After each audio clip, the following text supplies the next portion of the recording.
Real stories with bold creatives. Captain Off Script Podcast. Hi, everyone, and welcome back to Captain Off Script. I'm super happy to be joined today by Angela Lyons, an insanely creative person from the United Kingdom. She's been in the industry for over 20 years, and she really brought a lot to the table in the first 2 episodes of this season when we talked about the current state of design. So, Angela, welcome to your solo episode. Oh, brilliant. Thank you so much, Alan. And I said, thank you so much for having me. And as I said before, you're doing such an amazing job with this podcast. I love it. So thank you. And again, it's an honor to be here again. So thank you for having me. Thank you for joining me. It's really a pleasure to talk to you. And we had a great time for the first 2 episodes. And yeah, I believe today's episode will be even better. That episode was a lot of fun, wasn't it? Yeah, absolutely. Yeah. But also serious sides, but it was good fun too. It's good fun. Absolutely. I loved it. I mean, and the jokes and everything, but also the seriousness. And each one of you had a lot to bring and to say about the topic. So it was really good. But I think we'll be a bit more relaxed today. And we'll be chilled out. Just to get to know people and chat about regular stuff and things like that. So what's been happening with you since we recorded the last episode? Any new things? Yeah, maybe what have I been doing? I've been working on the latest episode of Freelancer Magazine is coming out. So I've been designing that. And you know, I love print design and magazine design. Yes. So do you know what? I was looking at my diary and people say to me, when I share the pictures on Instagram, say the stories, and they say, you do that? And I was like, yeah. And then so this week I'm designing some branding for 2 churches in the City of London and also designing their website. So this Monday I was in St. Paul's area with a photo shoot. So that was good. That was good fun. But you cannot believe, like, London is just the weather. It was just, we wanted blue skies, you know, good lighting in the church. Oh, really? And we didn't get it. Wow. But that was the day for the photo shoot we had today. And I look out the window today and it's bright skies. It's just typical London. You never know what you're going to get. But on the other side, we got some great photographs. I was with a photographer, Laura Martinez, and she took some brilliant shots. So yeah, my work and like since then, it's been so diverse from websites to magazines to branding, and also have my podcast. So I've been keeping that going, which is Creatives Like Us. And I think since we last spoke, 3 more episodes have come out. Yeah, amazing. And so I've been doing some solo episodes and guest episodes. So my podcast is called, I think you know, but I can tell you again, Creatives Like Us, or I talk to... I will make sure to link it up. Yeah, brilliant. Thank you. It's been great because good feedback. Actually, I think I might have had the Creatives Like Us events too, because we had since we spoke. Yes. Afterwards I had the Creatives Like Us. Instagram, yes. So Creatives Like Us is, well, the podcast started first. I talk to Black brown creatives around the industry. What it could be anything. So I've talked to poets. I've talked to a dancer. I've talked to graphic designer, web designer. So I just wanted to highlight them because sometimes I think people of color don't want to express themselves and they think they might shy away from things. So I just want to amplify their voices and give them a platform where they can do that. And we did the same thing with Creatives Like Us, the event. And we started in February, which was just crazy. Had an idea, said, let's put an event, me and my friends, Ayo, Abbas, and we created an event and people came and people bought tickets and we did it twice again in the year. So it was great. So that was for freelancers and business owners working on their business, as well as hearing guest speakers and attending a networking event in London. And it was just phenomenal. So that's amazing. I'm so glad. Yeah. So it's been busy. Well, I mean, this part of the year is quite busy for, I believe, all of us freelancers. A lot of things, preparations for Black Friday this, Black Friday that. And Yeah. Oh, that's amazing to hear. Yeah. And you are also preparing Creatives Like Us workshop, or correct me if I'm wrong, for the next year, for March? Well, We might not. So when we did the last event, we said, because one of my as a group together, one of my founders said that they wanted to focus on other things next year, which is fair enough. And Okay. so we said, we'll see. We're going to bring it back, but in a different format. And Okay. it might not just be a workshop. It might be in a form of a dinner. It might be in a form of more panel speakers. We don't know yet. But the thing is, it's quite hard because we run our own businesses, and then this is another entity to our, not a side hustle, but another thing that we're passionate about. But again, Yeah. it takes time. I don't know if you've ever put on an event before. You've got to sell the tickets before you even do that. You've got to do the marketing, and then you've got to get people involved. I mean, it's not like we haven't got a great community, because there are the people that came back like every time that we put on the event, and I know they will come back again because they value it and they get value out of it. But yeah, we've not got a date as yet, but hopefully we will. We'll do something again next year, but we haven't got a date set in the diary yet, and we're just going to see how it goes. Just take some time over. This December is kind of between December and January. It's kind of reflective periods, isn't it? I mean, Christmas and downtime, totally. And so just have a think and recharge and refresh. Yeah, well, it's really important to do that. I mean, as you said, we are all quite busy, and when something new comes up, as creatives like us events, for me it was the podcast, especially this season. I was like, yesterday I figured out that I haven't published a typeface, a font for 2 months, which is totally like unusual for me, because I do it, I sit down, work like 10 hours a day and publish them quite regularly. But I figured yesterday, oh my God, like it's been 2 months. And I've been recording these episodes and doing marketing, and then you have all these things that you have to do. So I totally understand that it needs time. And yeah, but I mean, what you did so far, I've seen on Instagram, you guys had a lot of fun on those events. And I was just yesterday like browsing your Instagram to figure out all the things So it's funny. It's funny. I was looking at my Instagram yesterday, and I was like, I've not posted anything about my work for the last. Yes, I've noticed. Did you notice? I was like, gosh, I've not posted anything about my work since I think July, and I was like, that's quite bad. But then I thought, you know what? They've got my website. If they want to find me, they can find me on my website. But I suppose Instagram. It's a good place. It's to. What's the word? It's not show off, but show what you're up to, and get people on boards, and especially in the stories and things like that. But then I thought, actually, on my feed, I talk a lot about the podcast, the Creatives Like Us event, other people's events, and then I was just like, I've not shared my work at all. I know. So I shall readdress that in the new year. I mean, kind of a combination of both can work, I guess. Yeah. How about you? Do you share quite a lot on Instagram? I do post quite a lot. I mean, especially now with all these new episodes and with my type business. But honestly, it's been a bit draining lately, because you feel this pressure to post constantly, to like be nice to the algorithm or whatever it's behind all the Instagram, and it kinds of, I don't know, I feel the pressure to post, but I really don't want to post rubbish.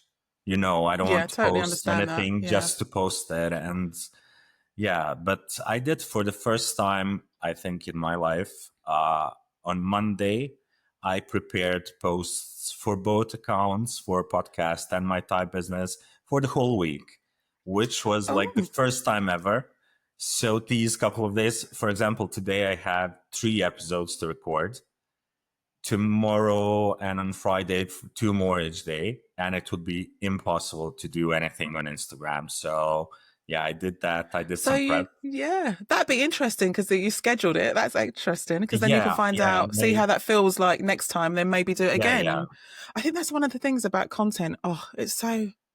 that's how I feel about content. I'm like, yes, absolutely. And I think it's one of those things that it's weird, because when you go into business, you're wearing so many hats and you have to do so many things in your business. you know what it's like. And you have to promote yourself, and you have to market yourself, and you have to tell people about what you're doing, or, you know, show them a little bit of something that what you're up to. There's I don't know if you know Lucy Werner.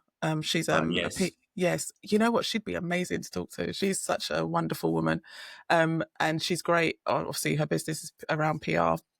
And one of the things when I heard her speak once, she said, when you're on social media, you can just show a little bit of ankle. You don't need to show your whole body. Yeah. So she gives away what other people need to see. And if you can just about manage that and show a bit of your work, show a little bit of what you're up to, don't feel pressurized into it. And then that's enough. I mean, I have limits on Instagram because that scroll, I put it on for 30 minutes a day Oh, me max. too. Me too. I have 30 minutes limit, and Yeah. Because otherwise it'll suck you in, and then you'll realize you've got no work done, or you're getting more and more, you know, comparing yourself to others, thinking, oh, I really wish I should be doing that. But you're scrolling, but you should be doing it. You know what you should be doing. yeah. No, I think I actually recorded a solo episode in the first season where I actually talked about it. And the day before, I figured out I had like 3 hours. I was on Instagram, and my God, 3 hours. It's like the craziest thing ever. You just scroll and you have no idea that you like spent 3 hours there. Yeah.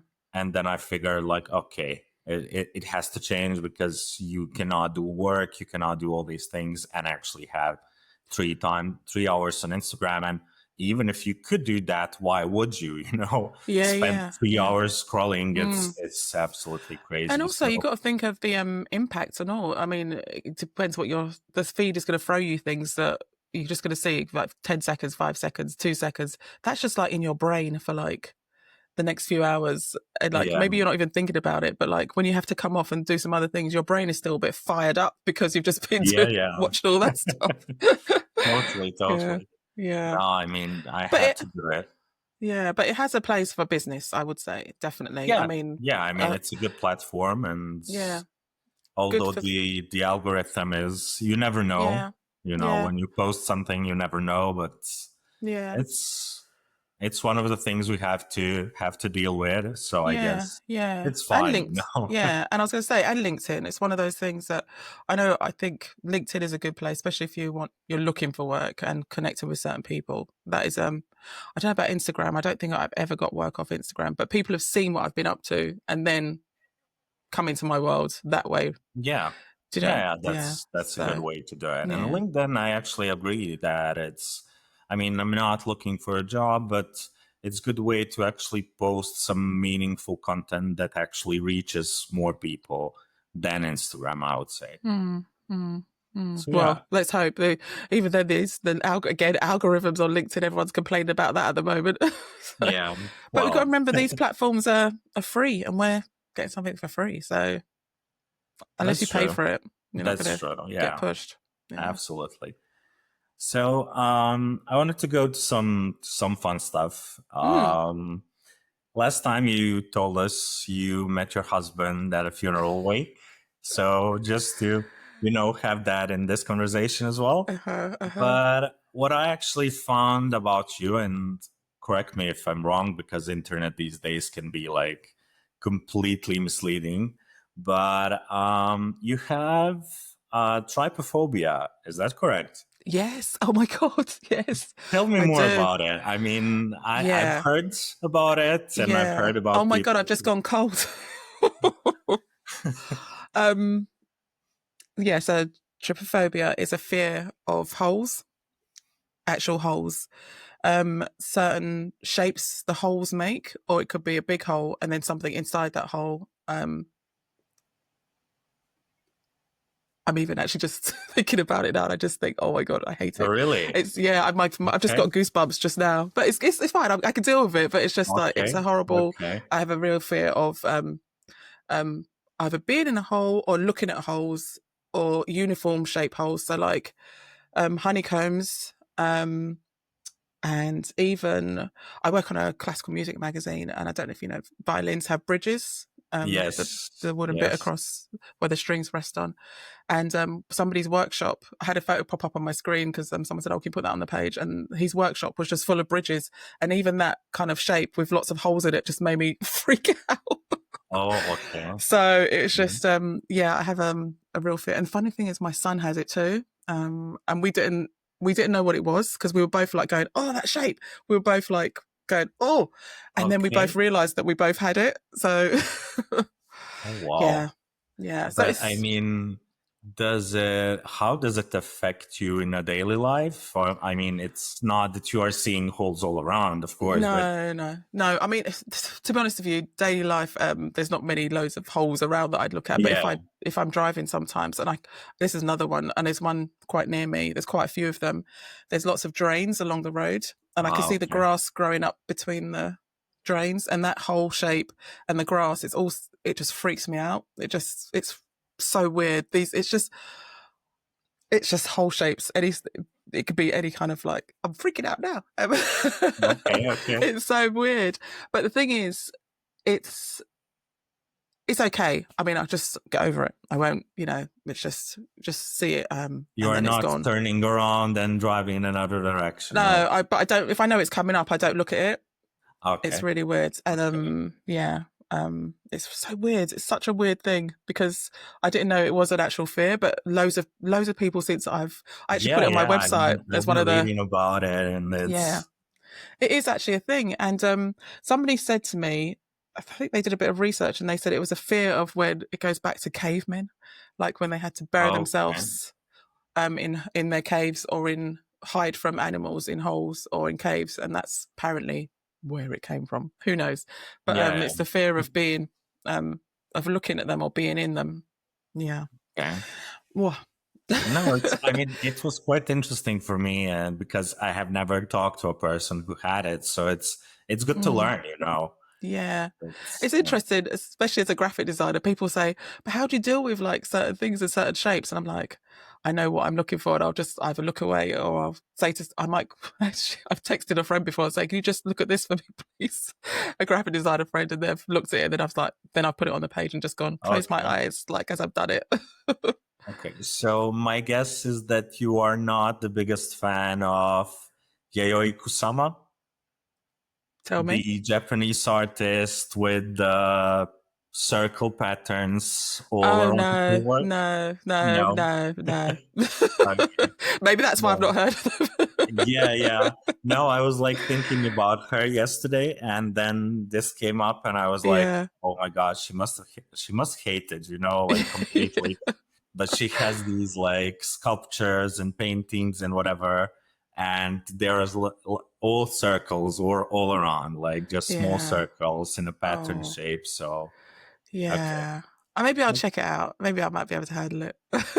Well, have a look. Yeah, I mean, Have a I look. I like what she does. It's quite unique, but Yeah. yeah, I can understand how it can be a bit Yeah. scary in these situations. Yeah. Okay, okay. And one other thing that was really well, it's not funny. Not this one is, but hmm that was really interesting for me is that you are quite into cycling. Oh yes. Yeah. Yeah. I love cycling. And that's I mean I've cycled since I was a kid, since I was a child, but I think it was during lockdown and just after lockdown when everyone was out, I get allowed to get out and about again.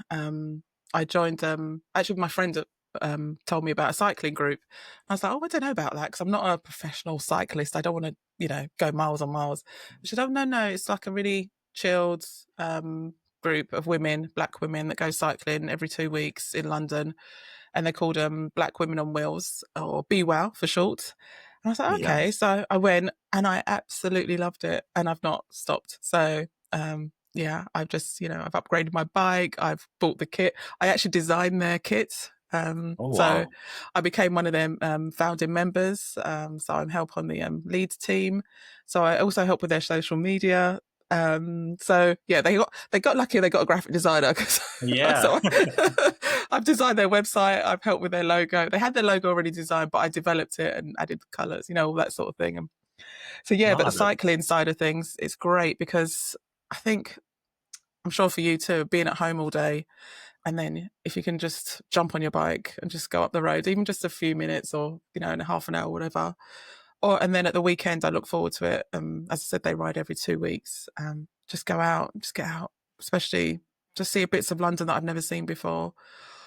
And you know what the most love part of it I love about it is the community and the companionship. And we don't talk about work because everybody is different. Everybody is so different. Yeah. All shapes and sizes, and it's not saying it's not a stereotype club, but it's not. We don't go fast, and we don't do. It's not about the miles. It's about the. I say it's not about the miles. It's about the smiles. So,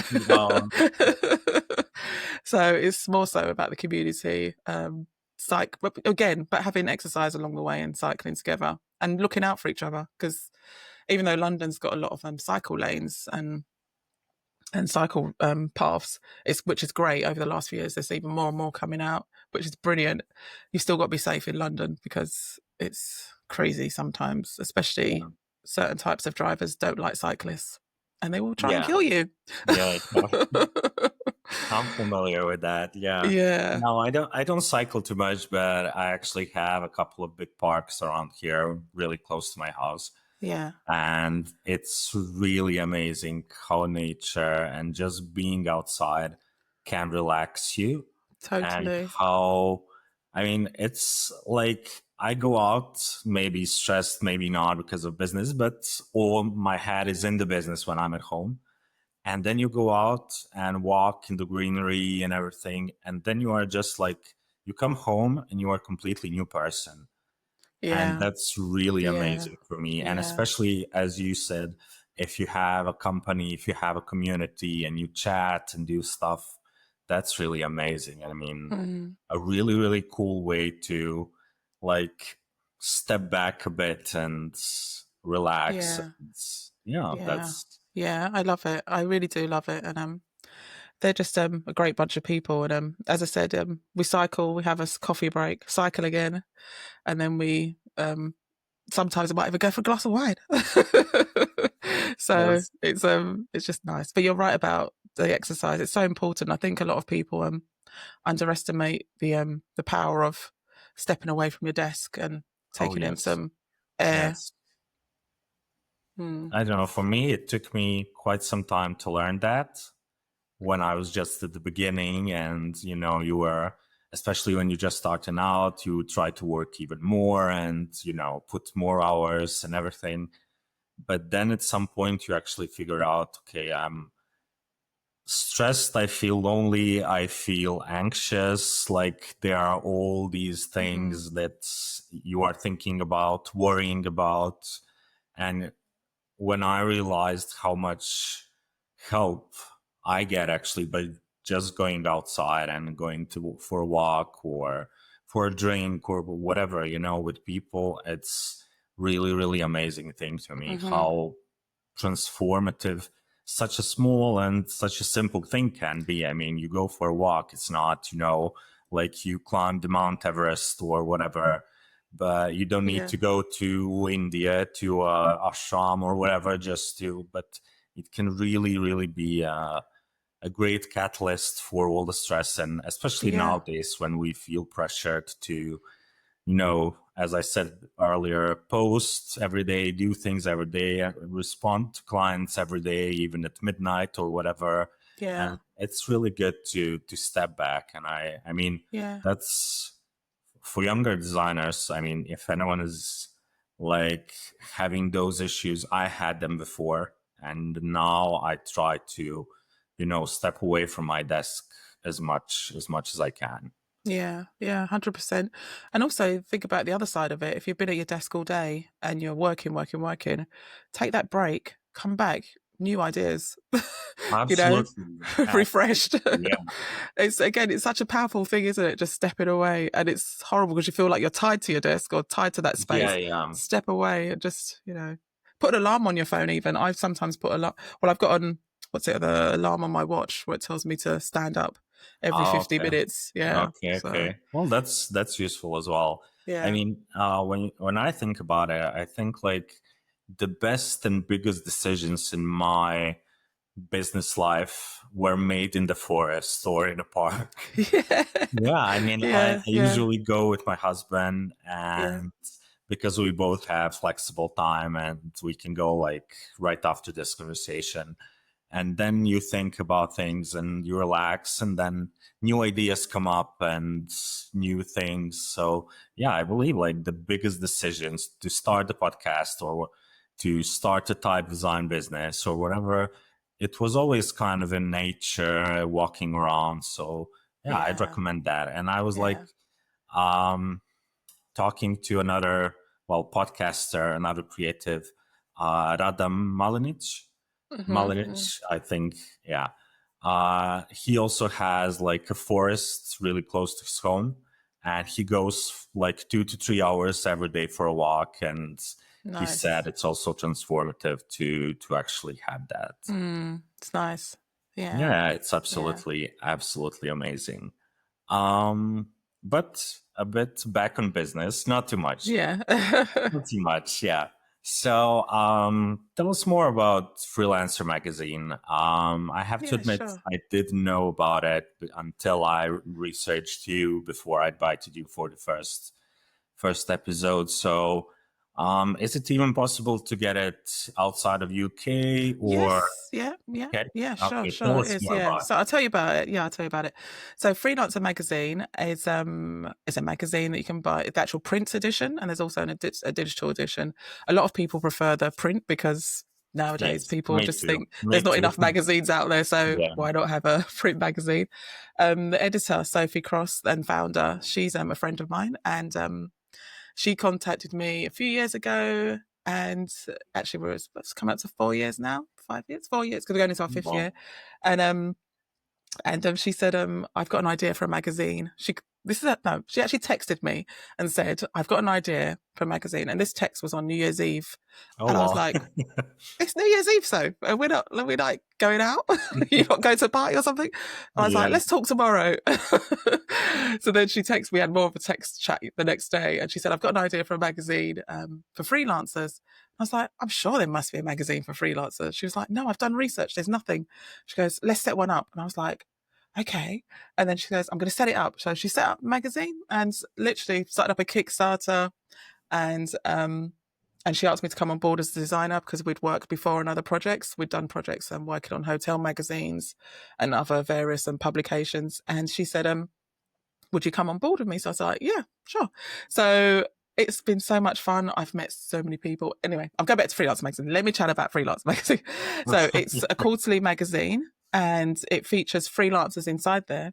And also it's evolved over the years, where now it's about having your freelance business that you love. Because I think a lot of freelancers, they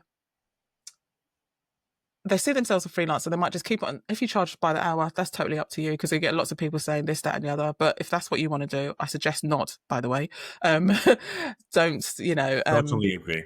Yeah, but if you're a freelancer, you're starting off, and this magazine has lots of tips and the thing is, inside there's lots of people that have either started out or been freelancing for years, but you have to see yourself as a business. And I think a lot of freelancers, or a lot of people, see freelancers just like a hired hand, which I suppose we are to a degree, but we are a business. So it's really important that people, when they do get the magazine, they see themselves as a business. And that's why the magazine's evolved over the years, where it's more about seeing you as your business and business planning, as well as the great interviews around freelancers inside the magazine. So we've got a money section, we've got a business planning section. We used to have a fun section around office co-workers, where we featured people's pets, which was quite fun. Wow. Yeah. So that, I mean, obviously that's all fun and that's great.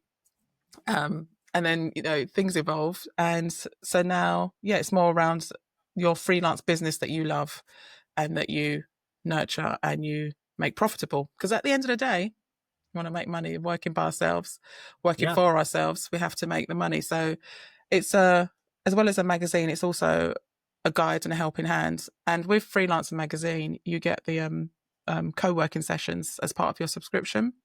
Okay. And co-working sessions. Those on, yeah. They're brilliant.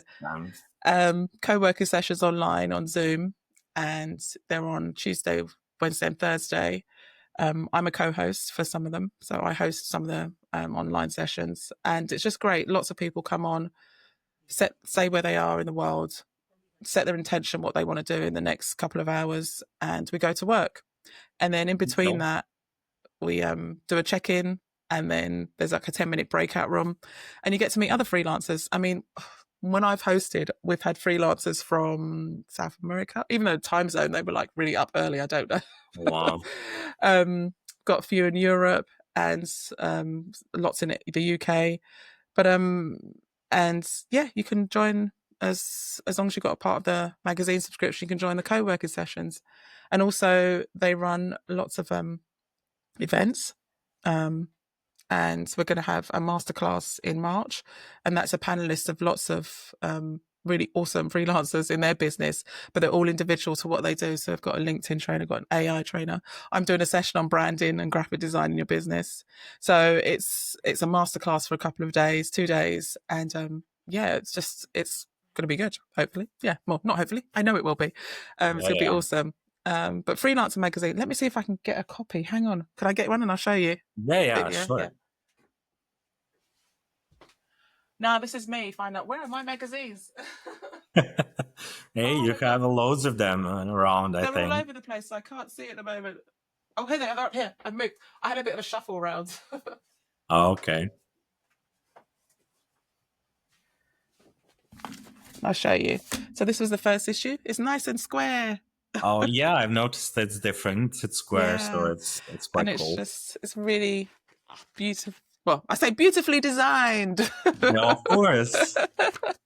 So yeah, it's just this is one of my favorite issues. Well, it didn't have a person on it, but it was like Discovery Edition. It was like a little square. It's like, is that person going to be you? Oh, okay. And it was actually quite cool. Yeah, and it was die cut. So, and then inside was all the awesome freelancers inside. I don't know if you can see it. Amazing. Anyway. Yeah, that's. But yeah, that's so each time and at the moment, I'm designing issue 20. Oh wow! That in itself for a magazine independent magazine is awesome, and that's down to the readers and the community and people supporting. So thank you if you're one of those listening. Yeah. No, that's really amazing. I mean, and nowadays when everything is so digital, and to actually get to a 20th edition, that's super cool.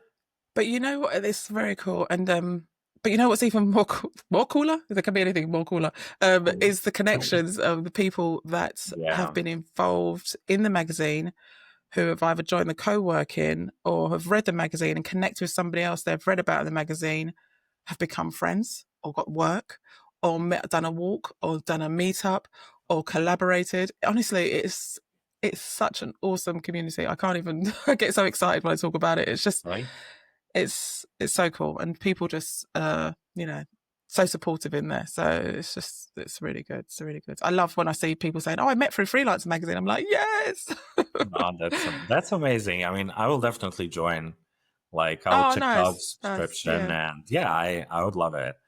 I mean, just sometimes I actually have a problem with sitting down and working. So when you have those sessions, I actually have to sit down and work. So it's a good push. Yeah, it's good. And again, as I said, it's lots of collaborations in there when people say, "Oh, I'm looking for an accountant," or no, someone in the call just even says, "I'm an accountant," and then somebody says, "Oh shit, I'm looking for an accountant." It's just like, perfect. Or if they don't work out, somebody else. It's just, those kind of things. It's just and friendships. That's amazing. Yeah. Yeah, communities are really great these days. I mean, I'm a part of James Bernard's on his website. He has a really good thing. And I've also talked to another designer. He said that Creative Boom, like with the website, they also have a community, and I need to check that out. So, I mean, it's good to hang out with like-minded people and not just be alone at home. And Yeah. Actually, going back to Creative Boom just quickly, on Instagram, if you join their community on Instagram, and there is a platform online too, so it's really good, and there's a lot of Oh, that's amazing.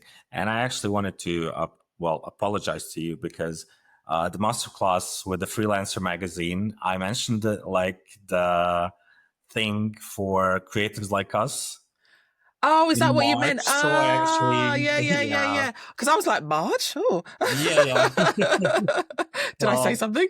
No, yeah, that's cool. yeah. Yeah, I yeah, have yeah. like written here, but I Yeah. obviously missed those two No things. worries, no worries. Yeah, the So masterclass and it's a Freelancer Magazine. masterclass. It will be online Yeah, or it's a digital virtual event online. So okay. get more people involved because sometimes, again, people around the world, around the country, sometimes it's easier to do it online and Yeah, yeah, it's yeah, not always the easiest thing to yeah. do live events with people Mm, present, and mm, yes, okay, mm. Do amazing, you go amazing. to many events in person?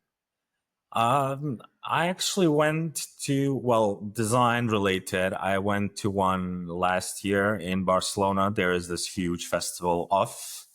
Oh yeah. They are Mm-hmm. like, I think 20 years already, and they do Mm-hmm. amazing things.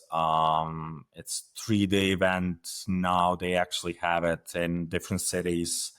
There's one in, I might mess it up, but I think in Montreal in Canada. They also Yeah. have one in Mexico. So Mm-hmm. they are really growing. And I went there, but uh, how to say it? It felt good. It felt good to connect with people and be on some really interesting sessions, but it can also be quite draining for 3 days Yeah. Yeah. to Mm-hmm. sit there and, Mm-hmm. you just get bombed with so many new and interesting things. And then at the end of the day, you are quite tired. Yeah. So And need 3 days to recover. yeah, yeah, definitely. Yeah. Definitely. So, I mean, I liked it, but I don't know. I think maybe virtual things and virtual conferences where you actually have kind of a break in the middle are a lot better. Yeah. Last year, I actually was on one of those by I Love Topography. Oh They did, yes. Yeah. Yeah. yeah, they did last year, like a couple, well, I think last year or this year. Mm-hmm. Well, it doesn't matter. They had one, but they actually had like a break of 2 hours in between sessions, and it was Mm-hmm. really good. You could go and have lunch and stuff. So yeah, Yeah, yeah, those yeah. I ones are mean, quite good. Yeah, as long as you can jump in and out, have a snack, and then even put yeah, yourself on mute for a second. Just yeah, dash yeah. out, answer the doorbell, or grab a Absolutely, drink. yeah. Totally, Yeah, you should talk on totally. one of those. You should do a talk for them. Well, I mean, I don't know. I would love to, but I don't know.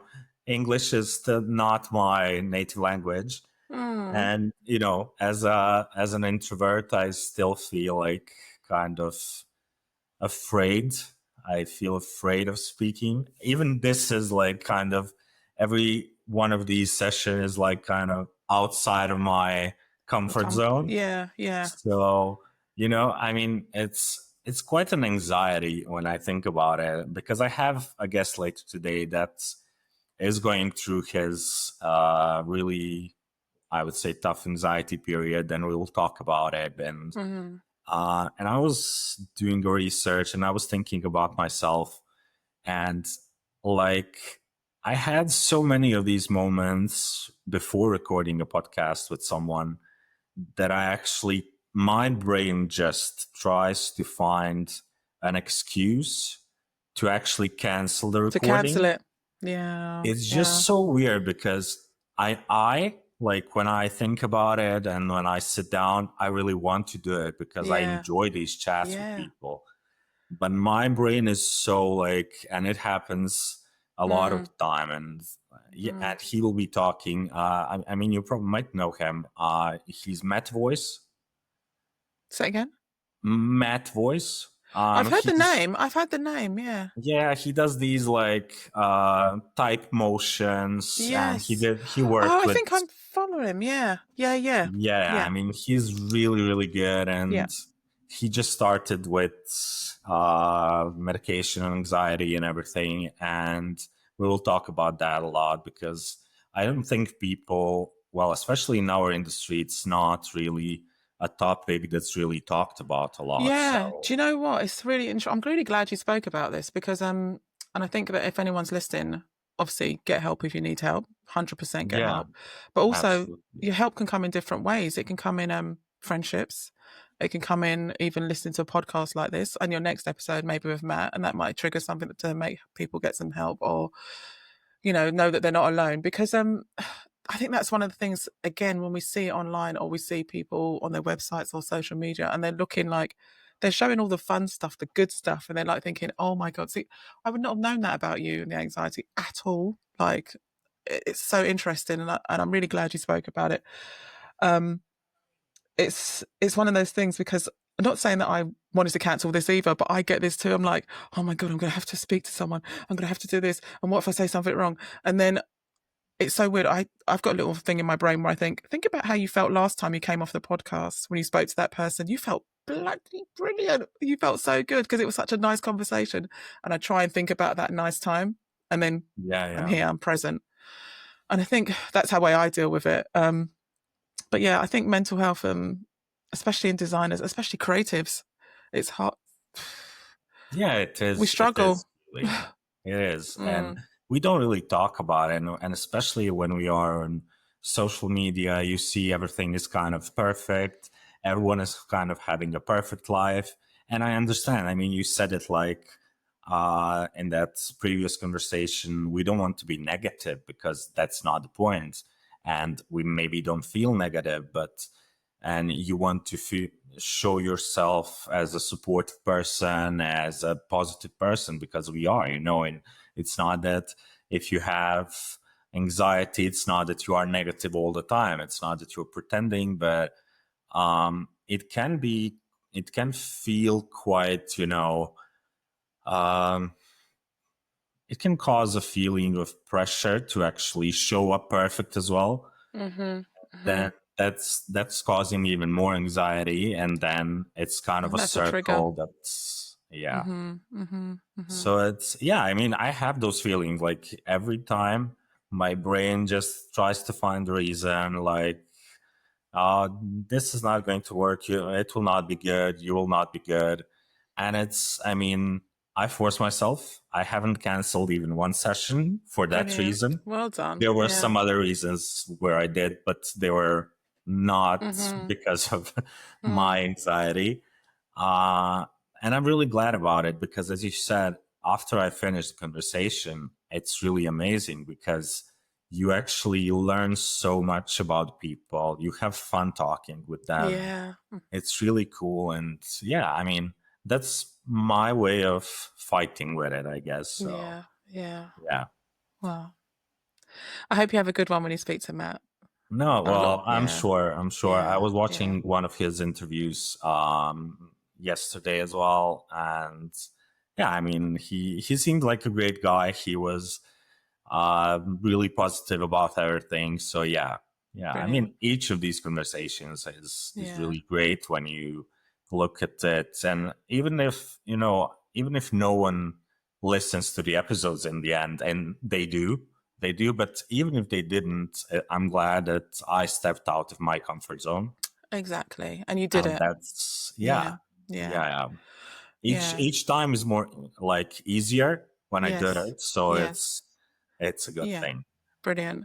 I also wanted to ask you, I mean, it's when I ask people who have been a lot of years in the industry, do they fight the imposter syndrome? It sounds kind of weird. You are more than 20 years. I am over 15, 16 years in the business.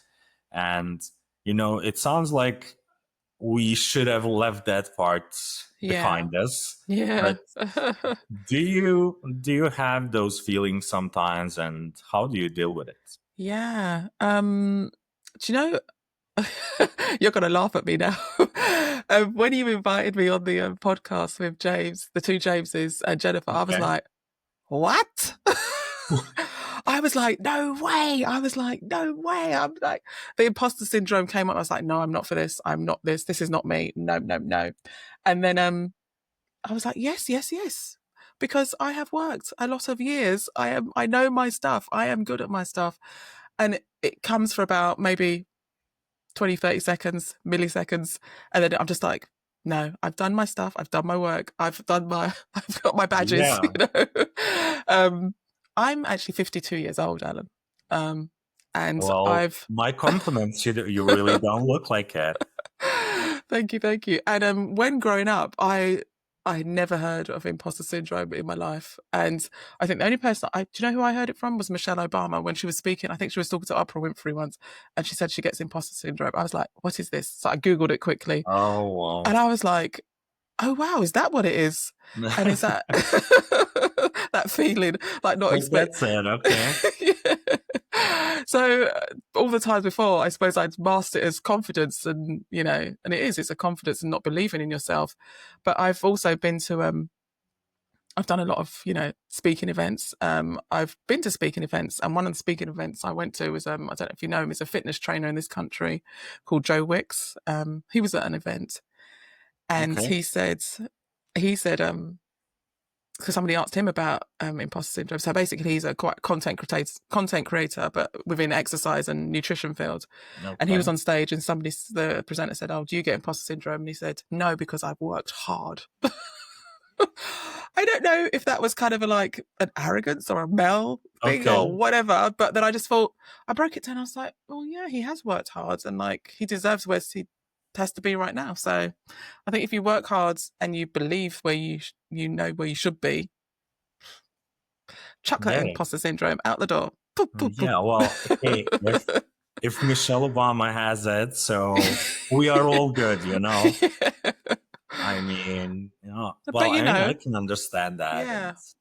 I do. I have it sometimes when I work either on a podcast or a typeface, and I see all these amazing conversations with other people or the typefaces, and it's kind of oh my god, how am I going to like live up to this, and do my work? Is it going to be like just put aside for not being good enough? But as you said, we have worked really hard over the years, and we know what we do.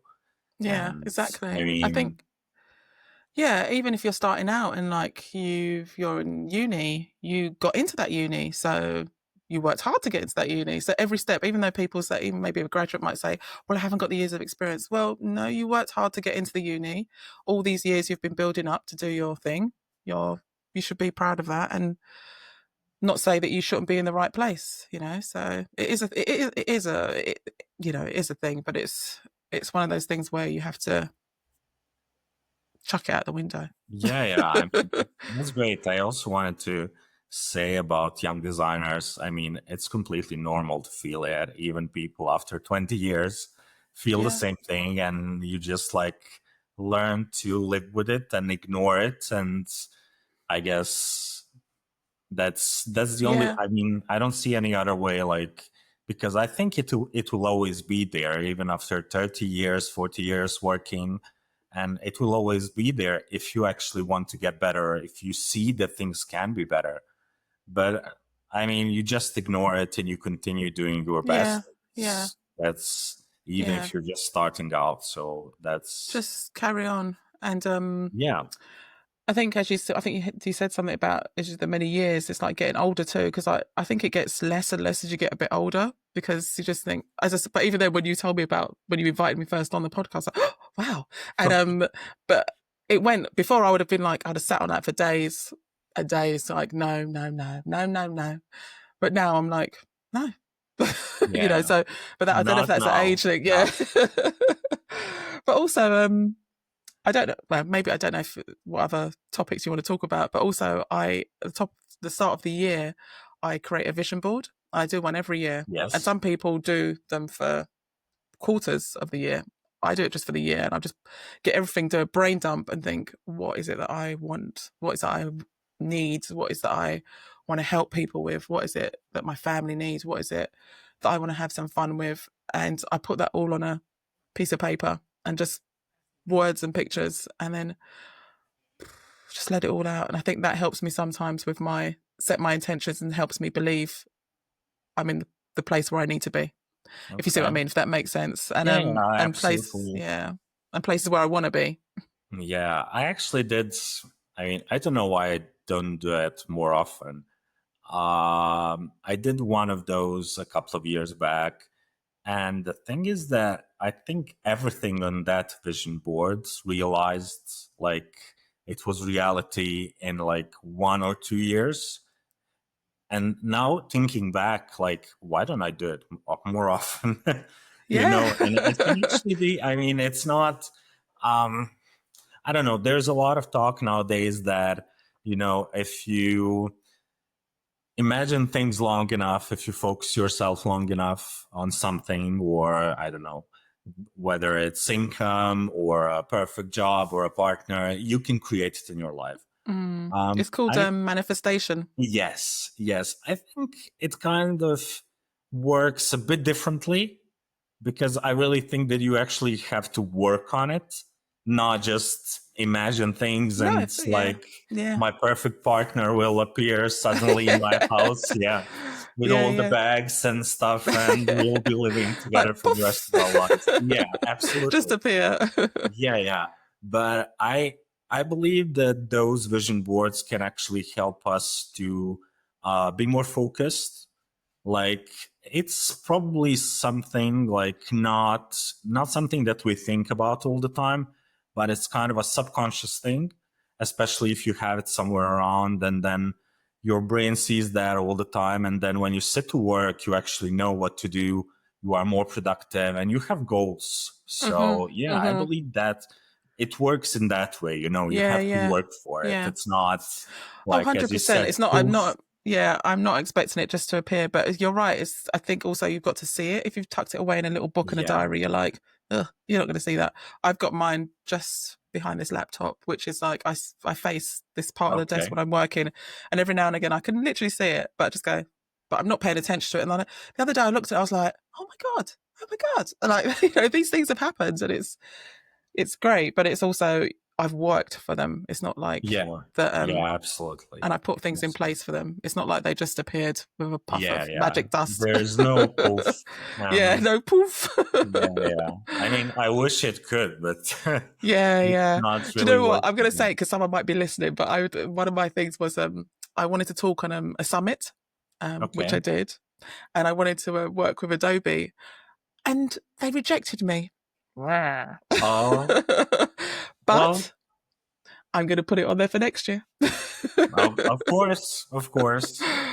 Yeah, but the thing is, I applied for it. But that's what I'm saying. Like, if you don't actually apply for it, it's not going to just appear, is it? I mean, it's not going to work the other way around. And so that's amazing. I mean, I remember and it all came true. I mean, most of it, probably not all. I don't even remember all the things that were on the board, but I should do it for the next year. You should dig it out. I mean, I had it on my desktop, like wallpaper on my computer. So every time I would sit down, I would see it. And that's a nice idea. Yeah. I mean, we all have probably big screens and everything to work on. So that's how I did it. Yeah, but I also read that you have kind of again, correct me if I'm wrong, kind of a new word for a year, for each new year. Yes. Okay. Yes. And do you already have one for the next year? I do, but I do, yes. But I'm still working on it because I think it's that I don't want to. What's the word? So, last year my word was visibility, and I wanted to be visible. I wanted to get my brand out there. I wanted to get, I suppose, my personal brand out there, and me out there a bit more. And it happened. Oh my gosh, it was just crazy. And then this year was intent, because last year was a bit crazy. And then I thought, I'm going to scale this back, and I need to be intentional about this, because I was like going, I'll do everything. And then this year was about intent. And next year, I don't know if it's a word as such, because it's kind of two words, but it's going to be show off. Okay. And show up. Well, that's really important. Because show up. Yeah, I think, as I said, my Instagram profile didn't show any work since July, and I was talking about everybody and anything else, and I just thought I need to show off a little bit more again. And it's not show off in a arrogant, rude way, because if you know me, and people in my world know that I'm not a show off. I even like saying the word to you, I'm just like, oh, that's a bit cringy, but I think Okay. if I have that word there, I will change it to be maybe a word that I don't feel cringy about, but that's the kind of overall theme that it's about.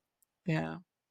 Yeah, no, that's amazing because I read that and thought myself, okay, I need to figure out my word for the next year. I Yeah. have no idea what it will be, and there are a couple of projects I'm thinking about, but as we all freelancers do, you always have some ideas and things to Yeah. do and things you want to do, and so yeah, let's see how the next Yeah. year goes. I Yeah. actually don't like to make these New Year's resolutions. I mean, we are quite close to that part of the year, and I don't like it. Yeah. What I do is I've already talked about it. I read this book, like a 12-week year, Oh, where yes, you're yes. I've heard about it. Yeah, yeah. it's absolutely Is it amazing. good? It's Oh, absolutely. I okay. mean, for me, it was really transformative to work towards how I actually approach my work and how I deal with things. It's like basically like shrink the whole year in 12 weeks, each week for 1 month. And Right, then right. you actually have more pressure to finish the things because 12 weeks will pass like way faster than the whole year. Because like if we set a New Year's resolution like in December, by the end of January, you already kind of forget about it. Yeah, yeah. Yeah. So, but this, like, you have a week to plan things and then execute, and at the end of each week, you actually sit down with yourself, do see what you did, what you didn't. So, Ah, I would definitely you recommend it. recommend it? Oh, okay, I'm going to check that Yeah, out. it's I don't know where it is. There's so many books around. Yeah, yeah, it's here. Yeah. Well, there's no. I took the cover off, but Yeah. it's yeah, 12-week Ah, year okay. So is for. it like a workbook as well as, or is it prompts? No, it's not a workbook, but I think no, it actually has some of the, Oh, there's some of the prompts in there. Yeah, prompts, and yeah. yeah, it was really good. I heard about it like 2 years ago, Mm. and it actually helped me to, at some point, not in the last couple of months. It helped me to release like a typeface every 2 weeks, which Oh, is wow. generally really fast. Yeah. But I had the system, and the podcast is now like melting all of that because there's completely It's taken over your zero life. support. Yeah. But I actually managed to do it, and people would ask me like, how do you do it? How do you put out typefaces so fast? Because there's so much work around it. Yeah, yeah. And I actually had the whole system, and it was like really strict, and I was really strict about it. So I recommend the book to Oh, any fantastic. Oh, creator. I think I might need that in my life. No, you should I'm definitely, I going to mean, check it go out. through it. Actually, And yeah. My daughter asked me what I wanted for Christmas. I said, oh, some books. Maybe I'll get a book list going and I'll, yeah, get that yeah, on there. that's the Yeah, one. yeah. There's I've forgotten his name. There's a type designer. I went to see him talk too. He's got a newsletter and he sends out a new typeface every week. Every week. Is it every week or every month? Oh, What's his wait, name? Elliot? There's Elliot J. Stokes, not him. Yeah. It's Oh, that's okay. oh, I can't remember his name. Oh, it will come to me and I'll. Hang Okay. on. I need to find it. Is it okay if I find it quickly? Okay. Oh, he's based in America. How I'm And he trying. sends I out a know Elliot does a newsletter. newsletter. Yeah, I get a newsletter from Elliot. I've forgotten this guy's name. Ugh, I can't remember the name. Maybe you want to cut that if you want. No, we'll give him a shout out and All right. Yeah, let me in the description if you find it. Yeah. Yeah, let me see if I can find him. I saw him do a talk at St. Bride's last year, and he was so good. And he has a weekly newsletter that it's not Kickstarter, but if you like a Patreon, and then if Okay. you pay for it, I think you get a new typeface every week or every month, and Oh, he does wow. it for a newsletter. And yeah, he did a talk last year. Do you know St. Bride's in the UK? Yes. Yeah, so he did a talk at St. Bride's, and yeah, so I soon typography there. Actually, where did I Okay. see? Yeah, yeah, such a nice. Yeah. Anyway, Sorry, on my Okay. little tangent. No, it's all good. All good. I'm going to see if I can find him. Yeah. Oh, I don't want to waste your time. Sorry. No, you're not wasting my time. No worries. All right. Yeah, that's actually what I like. It's unscripted. So, Yeah. Cool. Right, let's get it. I bet I'm not going to find it now. I'm going to, no, I'll just, yeah, because I'm like thinking, oh my God. I'll just put some nice music in this part. So, Yeah, just like, like some lift music. yeah, during the editing, we are. Interlude music. La la la. I'm going to find him. I bet and then you're going to say to me, no, I don't know him. I'll be like, oh, great. Oh, imagine. imagine. Yeah. Oh my God. Nah, it's all good. Oh, I wanted to ask a couple of more questions. Yeah, go on, let's go. I You know don't what? want, I'll find. as you said, We'll find him take afterwards. to take a whole day from you. Um, as someone who is a person of color, I really wanted to touch that. Did you have any? I mean, I assume you did, but I would like to hear it from you. In work, were there kind of rejections because of that? Or was it harder to actually go through some things or to get those speaking gigs? Or did you feel that in your career? I think, yeah, yes. And more so in the early days when I was starting out. I think it's changed a lot over the years where people now want more people of colour to come onto their events, or just not saying just to fill the diversity quota, because that's not fair, because they should do it because if they're good and if they're worthy to be there, not just because just to tick a box to say they're a person of colour, or or a diverse, to fill that diversity box. But in the beginning, yeah, I actually trained as a product designer. So I made, my degree was actually in product design. So I did furniture, I did toys, products, that sort of thing. And that was part of my degree. And then when I went to look for work, I don't know if it's because of my surname that I got it through the door, but when I turned up at the door, through the door, I literally would get a look like this. Like people look me from head to toe. And I was just like, what is this?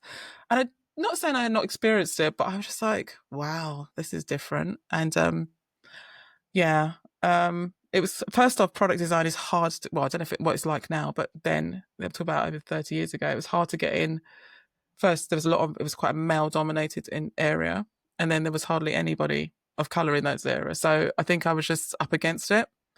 And then I think I just took a break from looking for a job. And I was in, luckily enough, somebody had seen my work in the new designers. I created a cabinet. I made a piece of furniture, and Habitat saw it. I don't know if you know Habitat, the furniture company.